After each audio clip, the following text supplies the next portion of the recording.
Hello, we're glad you've joined us for this live webinar, The Need for Sensitivity, the CytoFlex Family and New Capabilities. I am Judy O'Rourke of LabRoots, and I'll be moderating this session. Today's educational web seminar is presented by LabRoots, the leading scientific social networking website and provider of virtual events and webinars advancing scientific collaboration and learning. It's brought to you by Beckman Coulter Life Sciences. Beckman Coulter Life Sciences develops, manufactures, and markets products that simplify, automate, and innovate complex pharmaceutical quality control testing. More than 275,000 Beckman Coulter systems operate in both diagnostics and life sciences laboratories on 7 continents. For over 75 years, our products have been making a difference in people's lives by improving compliance and reducing costs of ownership. To learn more about Beckman Coulter Life Sciences, please visit www.beckman.com. So let's get started. You can pose questions to the speakers during the presentation while they're fresh in your mind. To do so, simply type them into the drop-down box located on the far left of your screen, labeled Ask a Question, and click on the Send button. Questions will be answered after the presentation. To enlarge the slide window, click on the arrows at the top right-hand corner of the presentation window. And if you experience technical problems seeing or hearing the presentation, just click on the Support tab found at the top right of the presentation window, or report your problem by typing it into the Answer a Question box located on the far left of your screen. This is an educational webinar and thus offers free continuing education credits. Please click on the Continuing Education Credits tab located at the top right of the presentation window and follow the process of obtaining your credits. I now present today's speakers, Peter O'Toole, PhD, and Karen Hogg, PhD. Dr. O'Toole serves as Director of the Bioscience Technology Facility at the University of York, as Head of Imaging and Cytometry Labs, and as Vice President of the Royal Microscopical Society. He gained a PhD in the Cell Biophysics Laboratory at Essex and has been involved in many aspects of fluorescence imaging and cytometry. Dr. O'Toole's research is focused on both technology and method development of novel probes and imaging modalities. His lab provides research support to many academics and commercial organizations, and he has ongoing collaborations and consultancy contracts with many leading microscopy and cytometry companies. Dr. O'Toole's complete bio is found on the LabRoots website. Dr. Hogg is an experimental officer for imaging and cytometry at the University of York's Bioscience Technology Facility. She underpins the scientific service within the Imaging and Cytometry Laboratory and takes a lead role in the research, operation, and method development of cell sorting and analysis. Dr. Hogg's expertise is tapped for a wide range of diverse applications, both within and external to the Department of Biology. Dr. Hogg obtained a PhD from the School of Biology at the University of Leeds in the UK, and she received the Royal Microscopical Society Medal for Flow Cytometry in 2016. Her complete bio is also found on the LabRoots website. The speakers will now begin their presentations. Okay. Judy, thank you very much for those very kind words for both Karen and myself. I think you did very well actually to say microscopical. It's not the easiest word in the world to say. Okay, so yeah, thank you for inviting us to talk, and I hope you'll enjoy the next 50 or so minutes of the presentation itself. So actually we've been invited today to talk about the CytoFlex, and actually we're based in the Multidiscipline department. If you haven't seen the webinar on the Astrios, we'll just introduce ourselves in a bit more detail. So I'm Peter, and I'm Karen.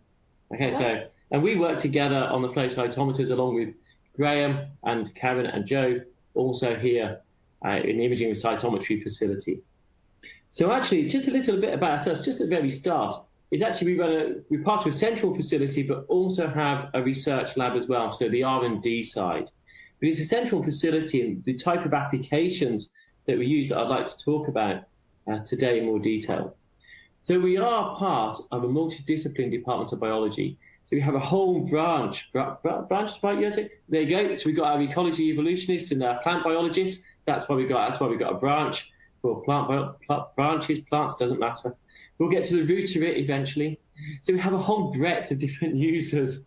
So we've got the ones that really bug us, and we'll be talking about the bacterial microbiology samples later on. We've got the really infectious ones. They'll be the immunologists and so forth. We've still got those that are still learning. They'll be the developmental biologists. I've got a pun for all. I'll cut it short, otherwise this could go on all day.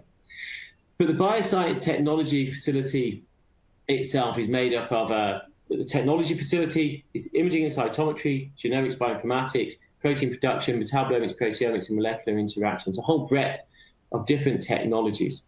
And we have to serve not only that broad church of internal users, but other academic departments on campus, such as the chemists, the physicists, the engineers, and bioarchaeologists, and so forth. But we're also an open access facility. So we take work in from all sorts of other academic institutes, government bodies, through to commercial companies, both nationally and internationally, large and small. And very importantly, actually, we run a lot of short courses, from 2-day to 5-day, bespoke to ones that are pre-designed and people can just subscribe into for those courses.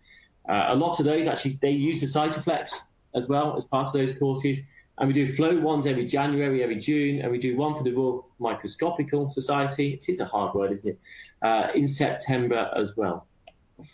So, as I've said already, we are part of a larger bioscience technology facility, and we fit into a whole cohort of different technologies. But imaging and cytometry, I would argue, is still the number one, but then I guess we are definitely biased. And I could talk you through about how great genomics is, how great proteomics is, how wonderful, as a biochemist from training, biochemical analysis, molecular interactions are. And actually, if you go to the Astrios talk, you'll also hear me tell you why they are not so great in some applications. But ultimately, microscopy is great, because actually we can look now if our genes have been upregulated, downregulated, because it produces the protein. We can see that protein is actually correctly folded, is actually functional. We can look into enzymatic activities. We can do a fret, flap, blip, flap, and flim, and lots of other 4-letter F-word techniques doing microscopy. But microscopy isn't perfect either. And that's where flow cytometry comes in. So flow cytometry, a picture can say 1,000 words, but flow cytometry can give us 1 million data points and make it statistically relevant. And really this talk, I'm actually going to start talking today a bit about microscopy. So it will make us think about the importance of resolution, the importance of sensitivity, and what we're doing to our sample.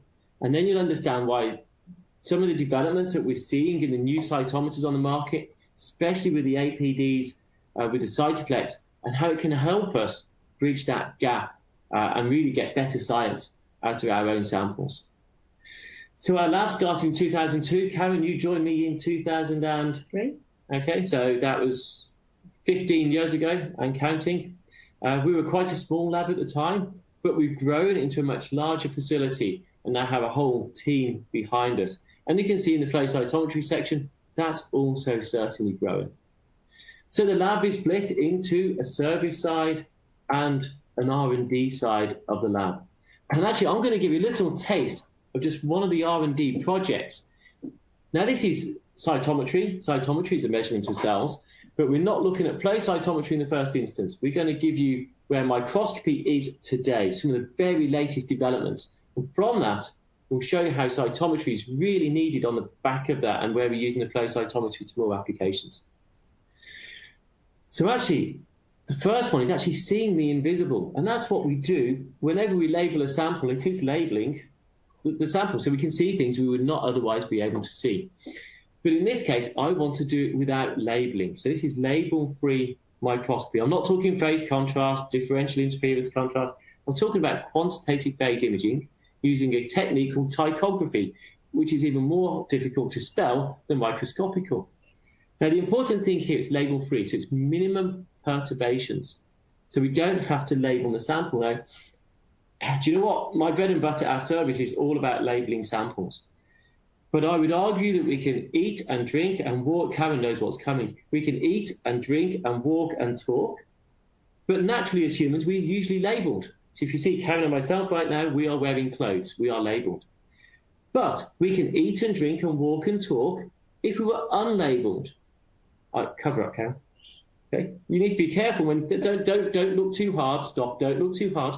Don't think about it. Actually, that's even worse if you think about it. The key part of this aspect is we can still eat and drink and walk and talk, but our subtle behaviours might be different. We might not be sat here all casually. We may be a bit more different in our natural behaviour. So by minimising our need to label the samples, we can see the more natural behaviour of the cells. And when we do have to label them, the fewer the labels we have to put on to get the information, the better it will be. Hence, by minimising, increasing the sensitivity of our instruments, decreases the need to label them so heavily, can cause fewer perturbations. So for tychography, this is a pretty classic sort of bright field type of image down your microscope. What tychography enables us, label-free, without labelling it, is to convert this type of image into a quantitative phase image, which gives us much higher contrast. And the intensity of these cells relates to the mass and the volume of these cells. So we're actually getting statistically, we're actually measuring, we have a metric, of morphological information about the cell, a cytometric measurement. Now, the nice thing about this, because you have high contrast from an imaging side, we can now look at big fields of view. So now we're starting to get statistical relevance, just like flow cytometry. We can track these cells. I'll skip this slide, actually, because this one shows it slightly nicer. We can look at our mitosis through to our G1 through to end of G2 through to mitosis again. But again, by looking at the mass of the cell, as the cell goes through cell cycle, it doubles in mass, and we can see that mass increase over time. So this is what it's enabling us to do without actually having to use propylene iodide or Hertz or DAPI or BRDU, for example. But really, this is a big take-home, because this is what flow cytometrists do all the time, and then throw away a lot of that information. Okay, because actually a flow cytometer looks at individual cells, and yet quite often we analyze it as the population. And so I'd like to just show a couple of movies in a minute to explain that. So first off, on the right-hand side, actually go to the next slide, this one here, look.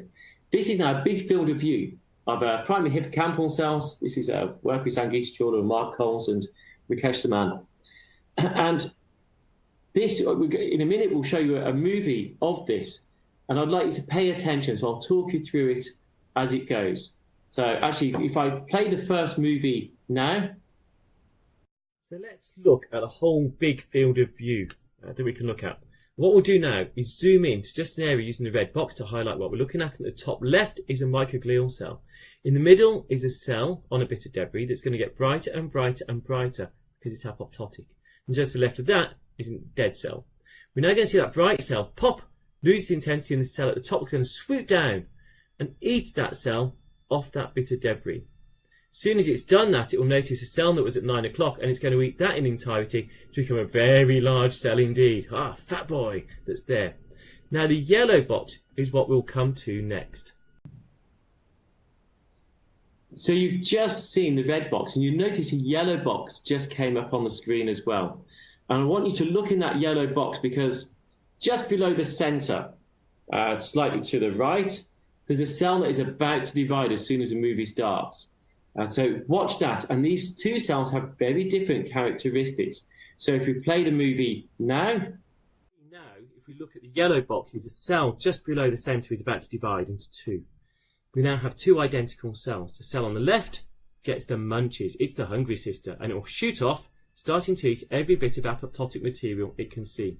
Sister on the right, just below the air bubble, is doing nothing. Sister on the left shoots off to the left again and goes through and eats even more debris just off screen. Comes back, and there's a lot more to the north, so it shoots off to the north, eating even more. Now the cell below appears to have done nothing, but it has. It's been getting bigger and bigger and bigger up until the point that it divides again itself. And then you have the same will happen again. Okay, so they had very different characteristics. Now we gave this cell a name, the hungry sister that went off to the left and went up eating. Well, actually, we gave that cell a name and we called it Dyson. Now, I absolutely love this because Dyson is an example of British engineering. Huh? Hey, we do something useful. Okay, I took this to America once and did that. And actually, loads of the American always went, "Hey, whoa, go Brits!" I took it to Germany and they just thought it was ironic. It's just brilliant reactions all over. But anyway, everyone seems to know who Dyson is. Okay. Now, the reason we liked it and called it Dyson is it's elegant and yet simple. It's efficient and quiet. Actually, if you have a Dyson, actually, it isn't so quiet. It really good marketing though, huh? Okay, and it is a world leader. And of course, Dyson is a vacuum cleaner, and that cell was like a vacuum cleaner and just literally cleaned up everywhere that went before it. But it is still a vacuum cleaner. But I would like to point out right now, there's more vacuum cleaners in the world than cytometers. So hey, go us Brits. Anyway, so what I'd like to do next is take you, and this is the same from the same movie in total, and we're going to be looking at this area that you can see on screen now, and Dyson's going to come in from the right-hand side and clean it up. So if we play the movie now, it's now going to come in from the right, clean up the atom material, and disappear off.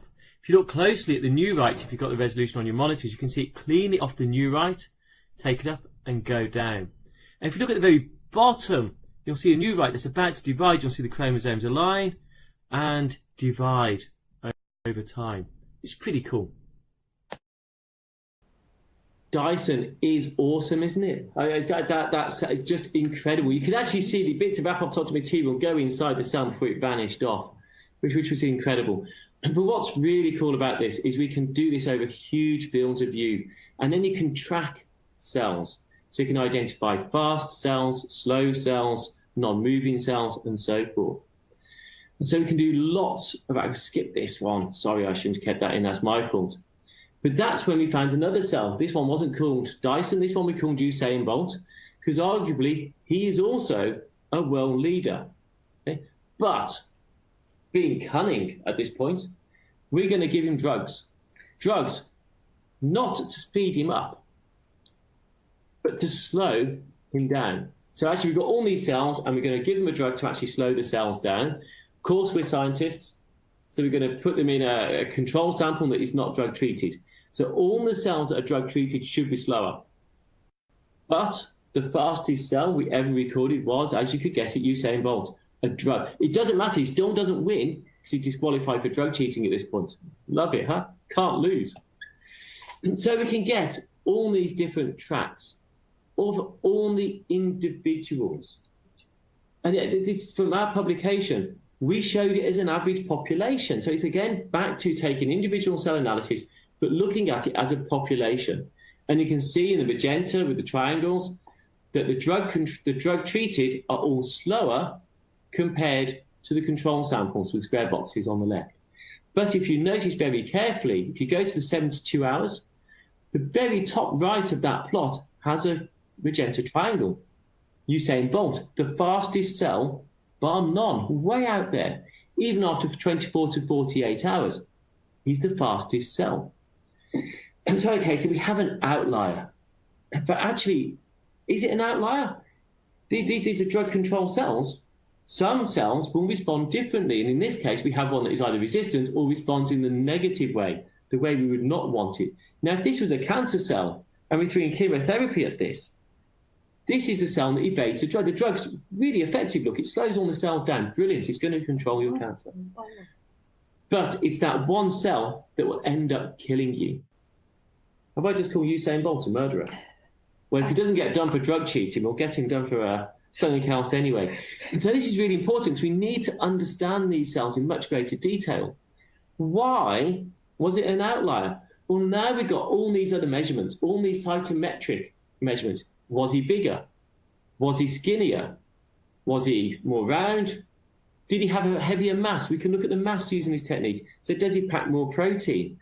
And we can use tychography to measure all these.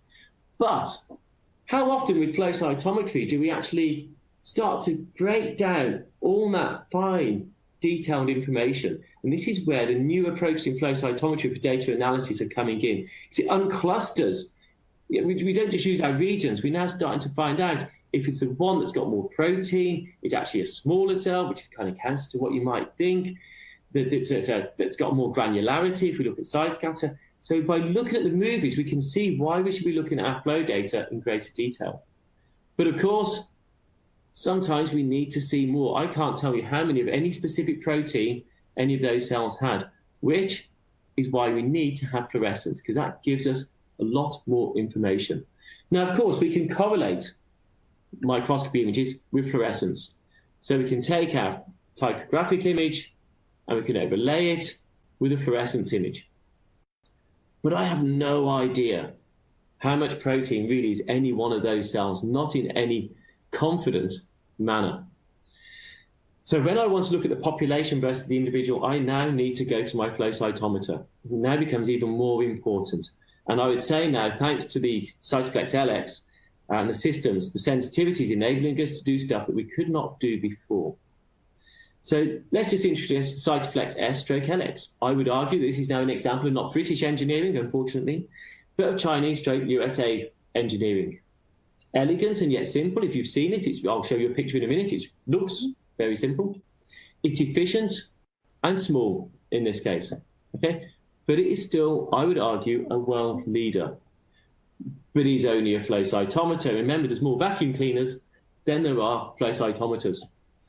Okay, so what's really great is the avalanche photodiodes, new detectors in there make a world of difference. Not only that, it's given us more lasers, more colors compared to the other cytometers that we've historically had. But it's the technology, the new technology, the short light paths, the new detector arrays that's made a fundamental difference compared to what we've been able to do before. And so this is the CytoFlex S on the left, and the CytoFlex LX is the big sister. Do you know what this reminds me of cars? You know, the small minis and the big minis, or the small Fiat and the big Fiat. Yeah, I just love the fact that they're so similar between how they've maxed it out. I still prefer the look of the small things sometimes. And so using quantitative measurements, already on our flow cytometer, we can use our size and granularity and differentiate from our red blood cells through to our platelets, through to our granulocytes, our TB cells, etc. But if we just look at our T and B cells, our lymphocytes, we can't actually differentiate between them because they're pretty much the same size and granularity. So we can't. So we now need to start using fluorescence in more detail. And we can use those markers, marking membranes and so forth. And actually, if we look at them on the microscope, you can see there's not really much difference between these three cells. They give very little contrast difference. The cells are there. I've just put some arrows on there so you can see the cells without any fluorescence. Yeah, this microscope wasn't the best in the world. Once they're fixed, it's difficult to see. But if I label them, I can now see the cells in more detail. I can now look at the amount of DNA. I can see where they are in cell cycle. We can add our antibody stains, and we can start to look at the cytoskeleton, the proteins, tubulin, they're affected. We can look at mitochondria. But with a microscope, we cannot readily quantify the amount of protein in any of these instances, or the amount of DNA, or the amount of mitochondria. It can be done, but it's not easy. A flow cytometer does this with ease. And so here we have actually a really nice example of quantifying the amount of proteins per cell. And in this case, you can see for these cells, on average, there was 55,000 proteins per cell. And that's what we would publish, 55,000 proteins per cell. But just as we saw earlier, okay, there's variability here. So we have a broad distribution. We have some cells that have 500,000 proteins on the cell surface, and we have others with only 10,000. That's a huge difference. That's a bit like saying all humans are a monoculture. We're all the same. And yet, if you look at the hair, that's our proteins maybe on our cell surface. Some of us have a lot more hair than others, unfortunately, don't look at the back, have not quite so much hair. Thank goodness the webcam only looks this way and not that way. I'm sure it'd be a lot worse. Actually, I've never looked. I don't know. I don't want to know. So we need to embrace this heterogeneity, even within monochromes, and start to understand what it means. Okay, so from those 10,000 to 500,000.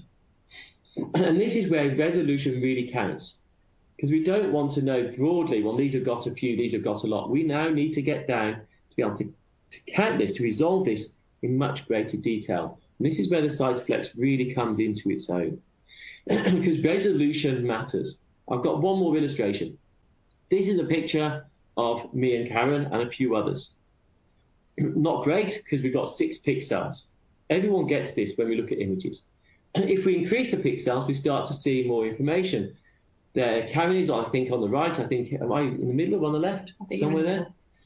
Oh, no, I'm next to Karen again. Well, we're always next to each other. Okay, this is actually us. And that's still a bit fuzzy, but if you improve the resolution still, you can now start to count the number of hair follicles on our hair. Look who's drinking. We're all working and you're drinking. Oh, yeah. Thanks for pouring the drink. It's rather nice. Of course, after the drink, things tend to go backwards and we start to lose resolution again. But that's why resolution is so important. And in flow cytometry, we quite often look at the staining index for our resolution. And why is this important? I'll give you a nice example.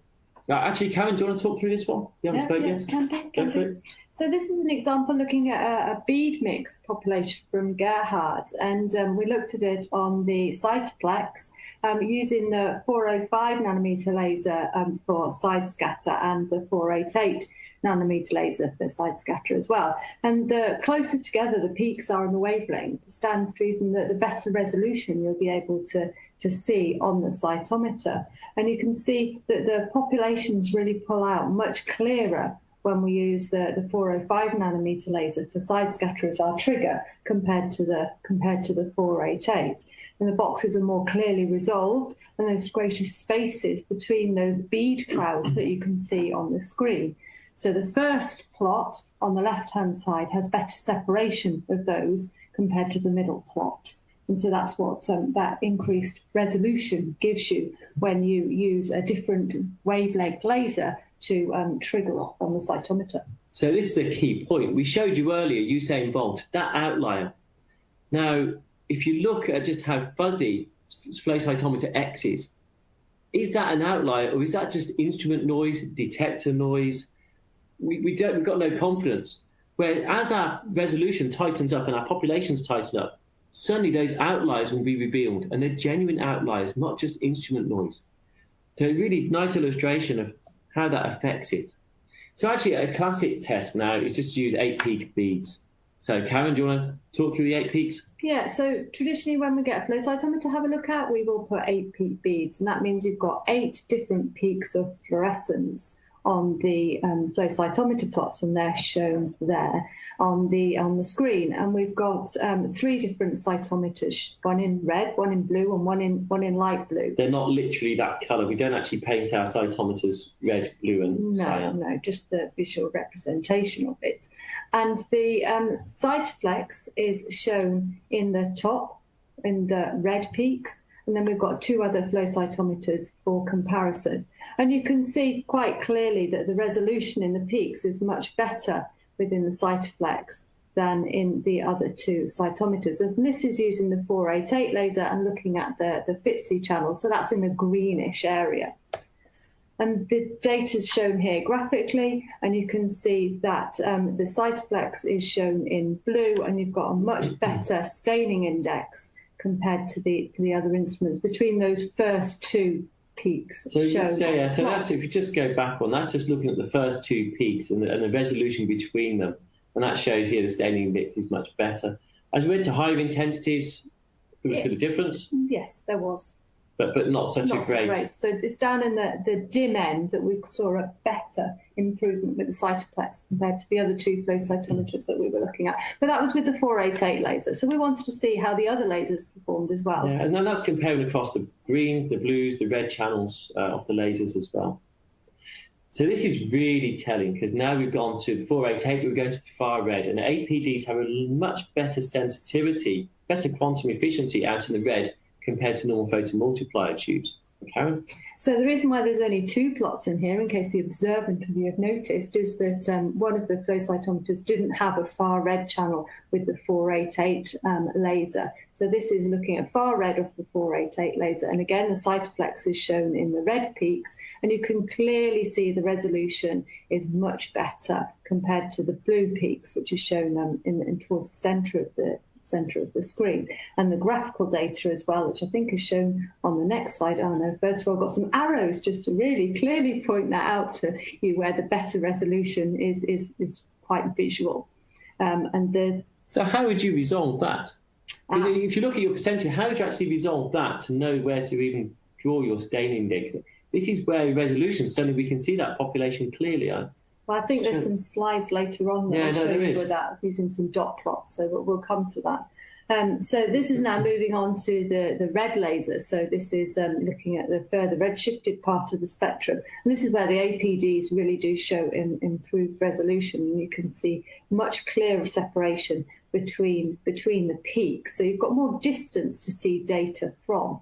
And when you go a little bit further red again, so we're talking sorts of 700, 750 in the wavelength spectrum, you can see the peaks are clearly resolved in the red peaks shown from the CytoFlex, whereas on the other blue peaks, they're sort of merging in together. And you'd have more difficulty in discerning the data at that point. So this is great. This is on 8 peak beads.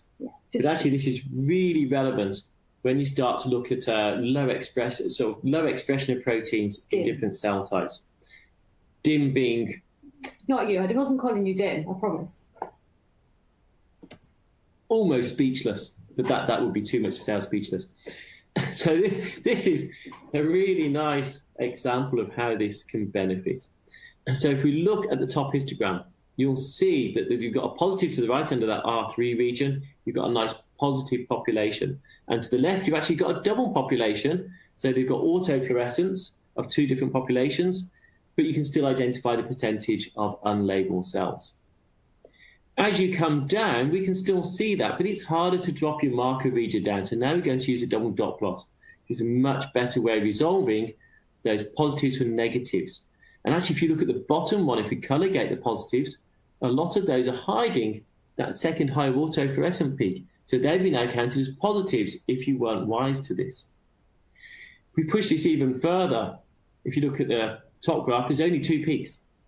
We've lost that 3rd peak, whereas now we can still resolve those autofluorescents from the weakly stained ones. So this is great. We can do this anyway. Yeah, now we've lost it.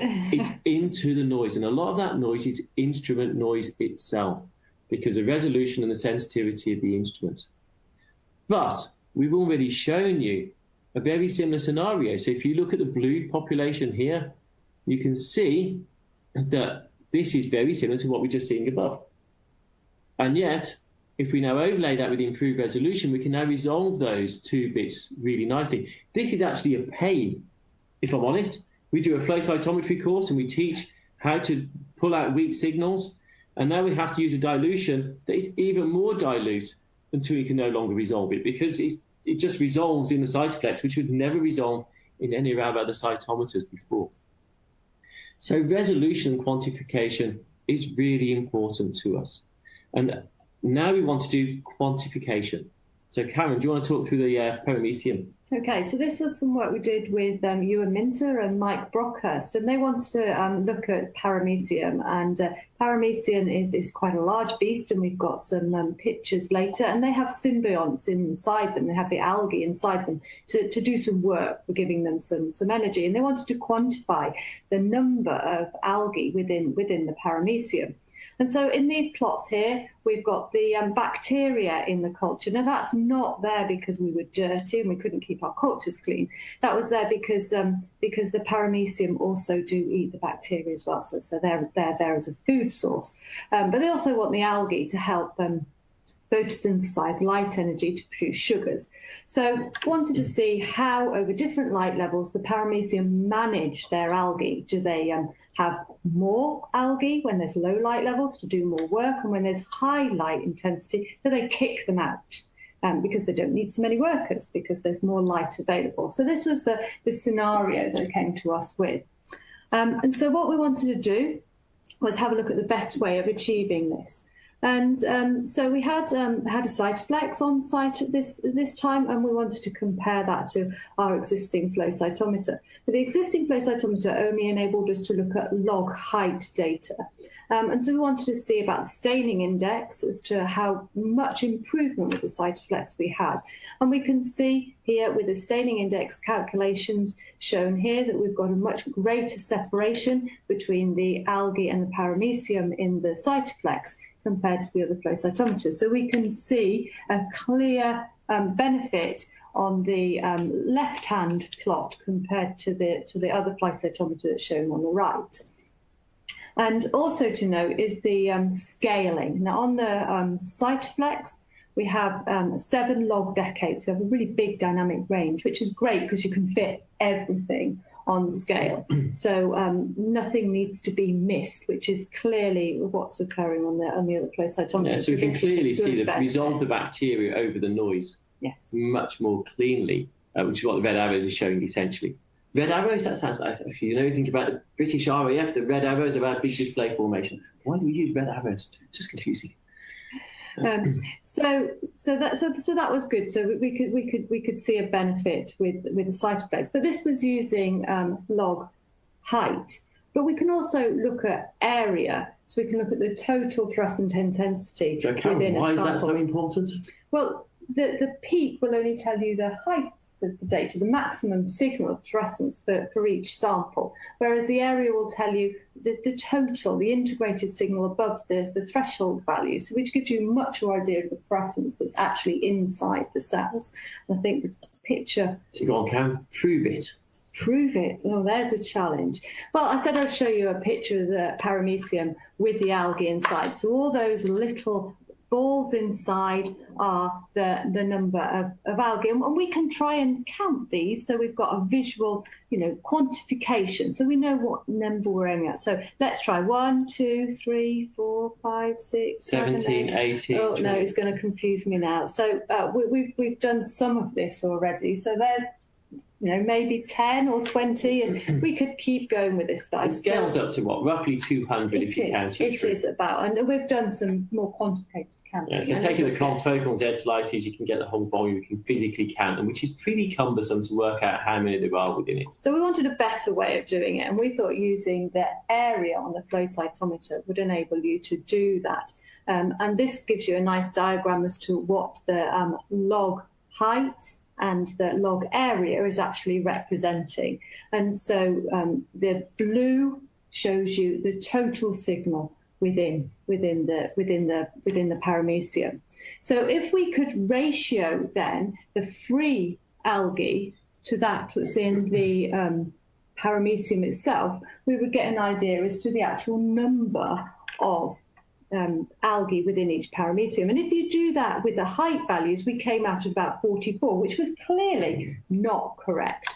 But when we did this with microscopy comparisons, we could see that we had a very good estimation of the number of algae in the paramecium using the area values. So this gave us cytometric quantification. Yeah, and again, this is why that resolution really matters and tightens it up. Otherwise, we've got a much bigger variance on that 183. So we want that to be tight. We want to see the ones that have got more or less, not just dividing instrument noise and finding those with more or less instrument noise at that time.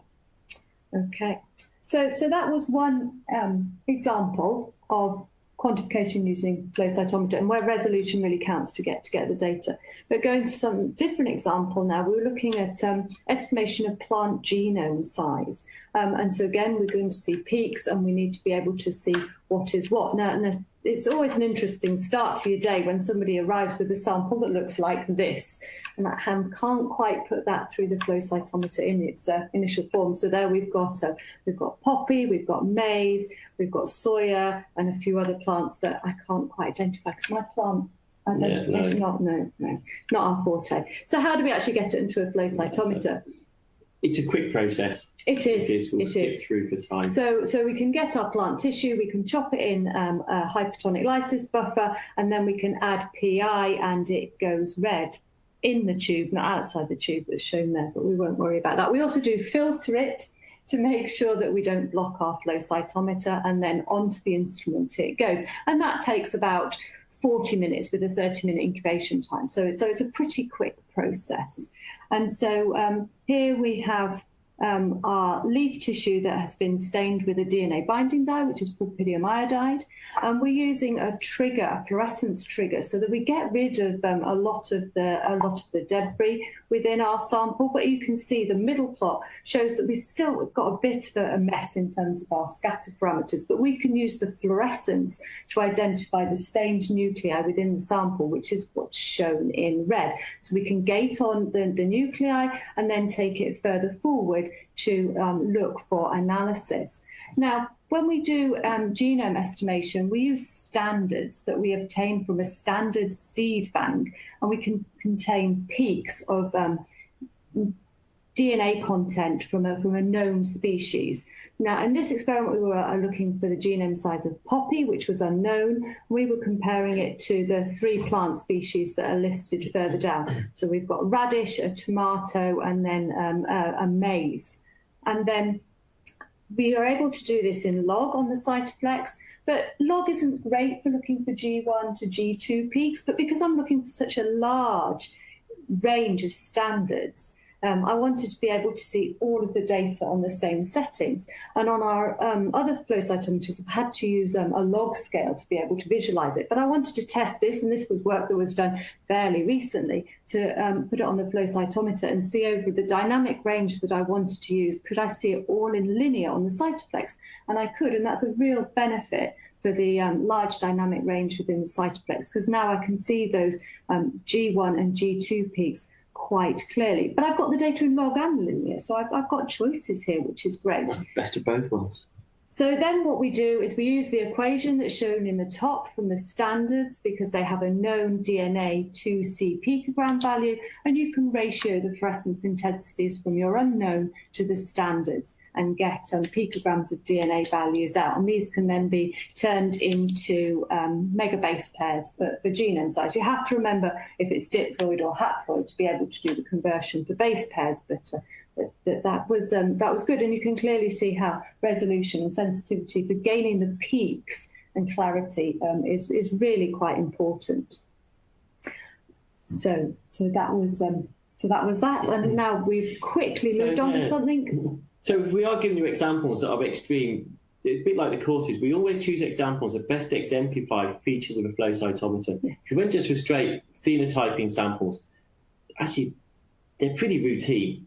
And we can get, in extreme scenarios, it can really benefit. But some of these samples are so demanding to get the best out of the cytometer that they best illustrate what can be done with it. So this is from my beer tonight, the yeast, or I'm sorry, I'm already thinking about my drinks. Karen, go for it. So this was work done at Chris McDonald's lab, and he has a huge panel of yeast samples that he wants to look at. Let's see if they're green fluorescent protein, their GFP, and their M-cherry content. And so this uses the 96 file format of the CytoFlex. You can use it in tube or plate mode, but this is definitely one where we wanted to use it in plate mode, because you could set it up and then press go and then walk away. So that was a big attraction here. So that was taken as a good sign for all. So we've got in the first plot, we've got a forward and side scatter, and this is yeast. And you could see we're using log forward and side scatter for this parameter, so that we can really be able to see all of the population quite nicely. And the yeast are about, is it 5 microns, 3 3 to 6 microns. Yeah, so smaller than our typical mammalian cells. And the next plot along, we've got forward scatter against an autofluorescence marker for dead cells. And so that's what the black cloud is. And then moving on further through, we can see our GFP on the y-axis, and I've labelled them green so that we can all visualise them correctly. So they're not a clear population. Is that because the GFP, you've got very low expression? It's just kind of from almost no expression to a lot of expression, I presume? Yes, it's biological variation. So it's a continuum throughout. Yes, it wasn't expecting all bright or all dim, a variation. So that was our setup shown in those top 3 plots. And then lower down, I haven't shown you all 96. samples that we ran in this assay. I've just picked out one GFP, so you can see the background associated with the M cherry, and I think I've got a 0.06% background marker there with that. Yeah, that's just a diffuse cloud, isn't it? And then we can clearly see in the yeast sample that was expressing GFP and cherry, we've got a cloud coming up. And it was particularly interested in quantifying or getting the percentage of GFP and M cherry double positives, which you can see there.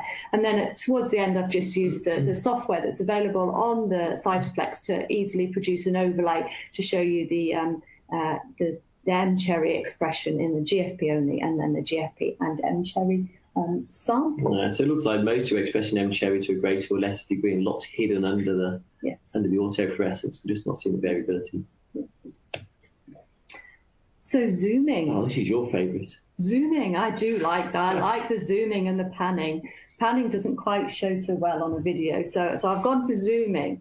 So often on the flow cytometer, on the CytoFlex, we've done the QC, and we've got the settings that are best for the day, and we don't really want to change them. So we run the sample, and then it all looks down in the bottom corner. But we can zoom in, we can change the axis on the CytoFlex. This is just showing you what the sample is, and this is the yeast again.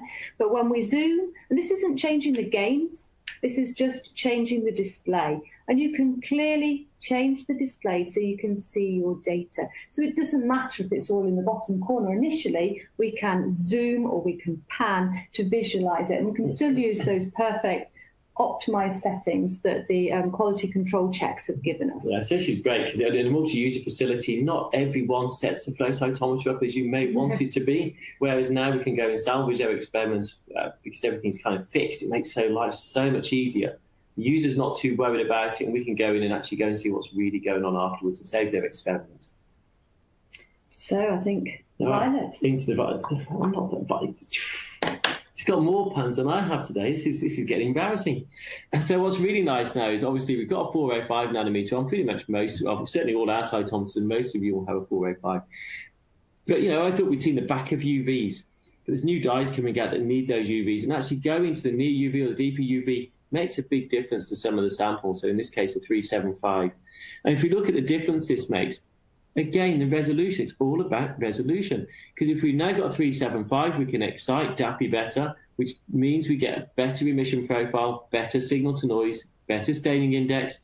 So we can now resolve our G2s, our G1s and S phases to much better than we could before. So 375 is giving us that advantage, as you can see here. But it's not just that. We also have the 561 laser as well as the 488 laser. And again, many of us, not all of us, have the 561 laser, but that does a similar thing. Again, we can now use this for cell cycle. And actually, if you listen to the Astrios talk, we talked about using different parasites. And this one's a nice example of leishmaniasis. And again, we want to pull out the cell cycle on these, which is not so easy. But again, we've got a much better pull out, better CVs using the 561 laser compared to the 488 nanometer laser, which is this is showing you at the moment. And now we're really going far out, dude. Okay, this is now going right out to 808 nanometers. If anyone has ever watched Lazy Town, it took me ages to work this out. Lazy Town, Sporticus, his bedtime is 808, time for bed. And it always goes to bed at 808, so I guess this is the end. No, unfortunately, it's not quite out. Okay, we're going to go and think, what can we do with a far out laser? Well, there are now fixable infrared dyes. Okay, so we've got a live dead dye. So now that frees up that 405 nanometer. If you're using it for DAPI or using your PI channel, it frees that up because we can now use a live dead using infrared live dead stain, which you can see here. So it works just as well as it would for propylene iodide or any of the other type of DRAC dyes and stuff like that. So we've got this, and we can use it for live dead, and we can compare across the DAPI, the PI, and the flex, and the fixable IR. So it just shows that we can use it, and it frees the 808 has freed up the other channels for your more classic fluorochromes that are still currently available. But you can also get better excitation of your Alexa 790, which means we now have another antibody. We can tag the 790 releasing again, enabling us to do more complex color panels, as we can see here.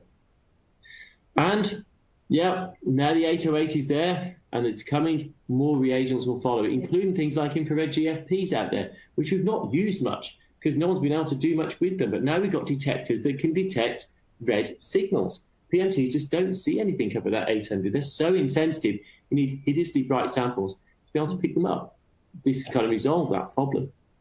And finally, very quickly, compensation. One of the things that people come on the courses, we teach compensation to an nth degree. And actually now it's all gain, no pain because our users can't get compensation. Well, I know they can get it wrong, I guess, but we can go back and get it right without having to do any reruns of their experiments because there is no voltage. No. You're just changing the gain. So if you change the gain by 2, you change the compensation by 2. Okay, it's a really straightforward linear process at this point. So actually on this example here, we can look at our compensation. If you look at on the right-hand box, but if we were to change our gain from 232 to 332, those numbers change without us doing anything. We set it for 232, we change the voltage, it changes the compensation automatically, which is kind of cool. And we can go the other way to 132, and it compensates it the other way, and it still works. So no need now to worry about getting everything perfect to look right in the first instance. We can do it retrospectively. So to compare this and the sensitivity, we're just throwing one last slide in, which is for the CFSE study. Now, this is real data. This isn't perfect data. This isn't one of the samples we really optimized. This is just real user samples. Karen, do you want to talk them through this really quickly? So this was a CFSE example, as Pete said, and this was done on our hands-on flow course. And this is side-by-side comparison run at the same time on 2 different cytometers. And the CytoFlex data is shown in the top. And gated on T cells, you can see that the top panel compared to the one directly below it, you've got more peaks visually available to see and to analyze. But when you gate on the CD4 T cells, again, you can tease out more peaks in the top purple box compared to the blue, and then it doesn't matter if you gate on the CD8, so you've got the same answer. So whether you've got all T cells or the T CD4 and the T CD8 subsets, you've got better resolution, and this will give you more robust and better data points as you go through. So it was just one comparison we wanted to throw in there. So resolution and sensitivity can make a difference to what you actually be able to see on the process. Yeah, you know, I've seen data better than that top CytoFlex data on our other cytometers. I've seen it looking better, but that's because the sample has been better at that point. This is a really nice example. So I see plenty of the below images as well. And we can't do anything. The user's like, you know, you're really going to struggle to do any analysis with this. Whereas actually the CytoFlex, again, is now getting us out of the trouble for an imperfect sample in this case. Gives it more of a chance. Now, imagine a really good sample and how clear those top peaks would be. We've got to try this ourselves. It's going to be awesome. Because they're just going to be so much cleaner compared to the rest. So challenge laid, Karen, for that. Okay. Yeah. So really, this is not just about resolution. It's about getting more information about it. And the more colors, we would say, the greater the cytoflexibility of your system. So skip over this one. The great thing is sensitivity, better quantification, more colors. It's great being able to plate load at last and be able to do tube mode as well. So we can choose, depending on the user, they can use tube mode or they can use plate mode. And this is really good at that point. So flow is really just the starting point. And we talked about all those other technologies at the start.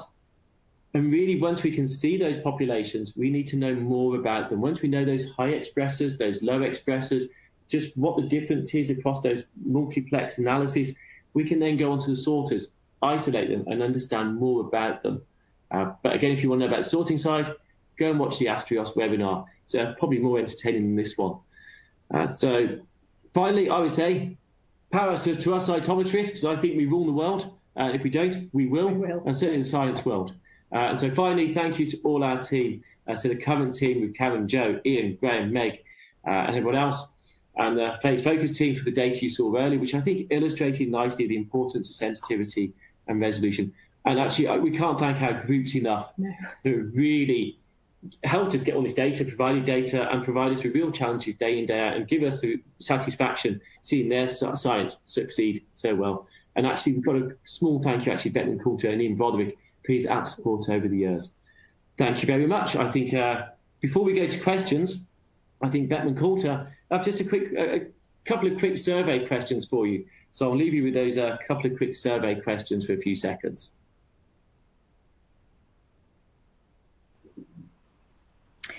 Thank you, Dr. O'Toole and Dr. Hogg, for your presentations. A quick reminder for our audience on how to submit questions.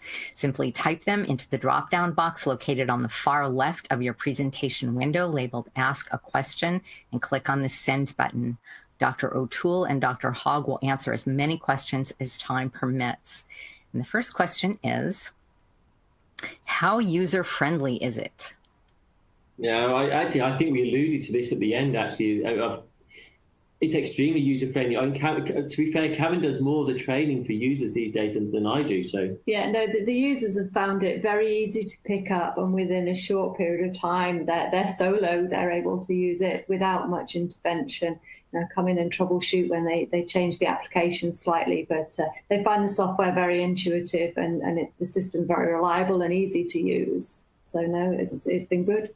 Yeah, I would agree. And it's just made changing over to the CytoFlex. A lot of users have found it a lot easier than they thought they would, compared with moving from other different cytometers in the past. Yes. Yeah. So thank you, Judy. Good question. Thank you for that. Your next one is, how many colors does the CytoFlex S and LX have? Well, can I be starting? Yes. So for the LX, we're looking at I think 21 colors. Yeah. For the fluorescence. So fluorescence detection. I'm always thinking colors. I'm quite colourful. Whereas CytoFlex S is 13 colors. Unlucky for some, certainly not for us. So 13 or 21 colors, which is pretty good. I look forward to maybe seeing more in the future still. It gives a lot of flexibility. Yeah, thank you, Judy. Okay, your next one is, do you use it for standard immunophenotyping? Yes. A lot of the groups do use it for standard phenotyping assays. We've got a group that also uses it for lots of genotyping assays, and they really like the ease of compensation setup for the system, because I have all the compensation libraries set up, and it means they can just bring the few samples they have down and run them without having to do all the single color controls every time, which they really enjoy, and it's been a big benefit to the amount of antibodies they've had to use, as well as the amount of time they had to spend staining the sample and running it on the cytometer. So yeah, it's been good. Yeah, I realise we didn't show much phenotyping data, but we use these on our flow courses, and the flow courses obviously have a lot of typical phenotyping type data sets in there.